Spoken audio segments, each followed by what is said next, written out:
সরকারকে আলটিমেট দিয়েছিলাম, আমরা কালকে গৌরব বাজার যাচ্ছি, এরপর দিন ফান দেখাচ্ছি, এরপর দিন গৌরবান যাচ্ছি। সরকার ধন্যবাদ করে নাই, আজকে আমরা বর্তমান হয়ে দাঁড়িয়েছি।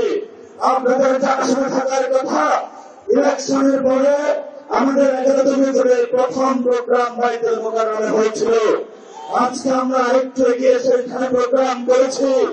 ইনশাআল্লাহ আমাদের এই মিছিল যদি সরকার সঠিক পদে না আসে, জনগণের গণভোটের রায় বাস্তবায়ন না করে, সংস্কার প্রক্রিয়া বাস্তবায়ন না করে, জনগণের অধিকার নিশ্চিত না করে, দ্রব্যমূল্যের দাম না কমায়, জ্বালানি সংকটের নিরসন না করে এবং বিচারালয় থেকে শুরু করে সকল যে জায়গায় সরকার গুন্ডা সন্ত্রাসী হওয়া বদলে লোক বসিয়েছে, গণতান্ত্রিক প্রক্রিয়ায় সরকারের সেই প্রতিষ্ঠানগুলোকে জনগণের কাছে যদি ন্যস্ত না করা হয়, আমাদের এই মিছিল পরবর্তীতে করা যাবে।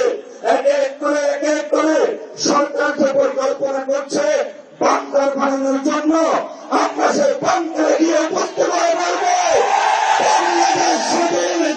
সেই স্বাধীনতার আওয়াজ দিয়ে আমাদের এই মিছিল চলবে, আগামীর সংগ্রাম চলবে। আপনারা দেখেছেন পার্লামেন্টে আমরা যেমন ডিসিপ্লিন, রাজপথ ডিসিপ্লিন, সরকারের প্রশাসনের বাইরে বলবো আমরা এখানে ডিসিপ্লিন জায়গায় আছি, ভবিষ্যতেও থাকবো।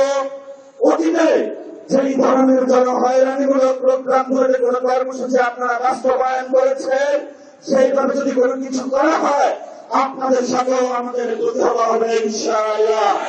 আপনারা আমাদের ভাই যারা মিডিয়া পড়ে আছে, আমরা জানি আপনাদের যারা মালিক বৃন্দ রয়েছেন অনেক জায়গায় গিয়ে তারা তাদের আত্মসমর্পণ